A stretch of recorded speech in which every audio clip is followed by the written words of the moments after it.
Ketika kita paturmi rumana na Antillas, Sulanda y Rockmund. Saludo, amita Leo Damplar e nossa Gospel Society. Se você está mirando o vídeo aqui, tá passando nós adentro de contato Cuba e invitá-lo para dar nosso respeito de encontro musical de Staff. Durante dos encontros musicais na 2021 de outubro e novembro, nós pedimos ao público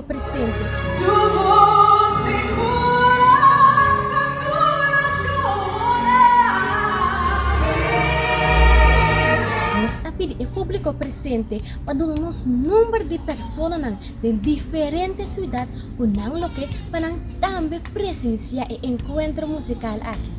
De forma aqui, nós recebemos um número para assim nós poder ter contato com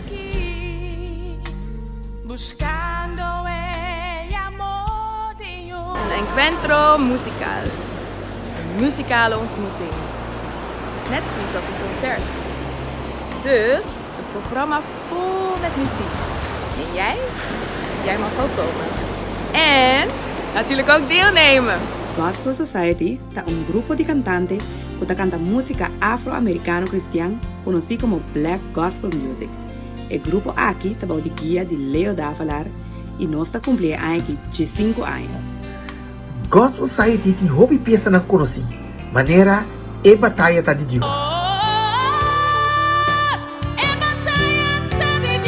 Também nós tem dois juntos lo vence.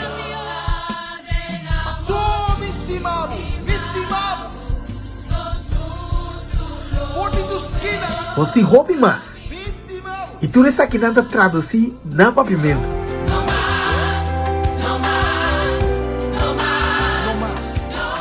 In our upcoming musical encounter, we will be singing these songs as well as new ones. We want to encourage you.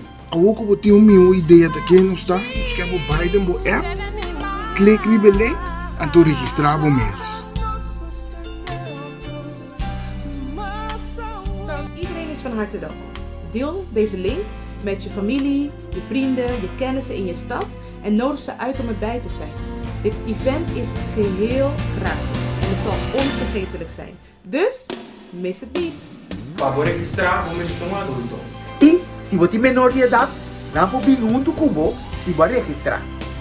Depois que nós saímos da registração, lobanya uma invitação com informação de adresse. Nós queremos o link via a app e registramos mesmo. Sina nos espera para receber informação de nós e tem uma ideia de Kiko boa por espera de nós. Well, nós desejamos para receber e convidar o dia. Ayo!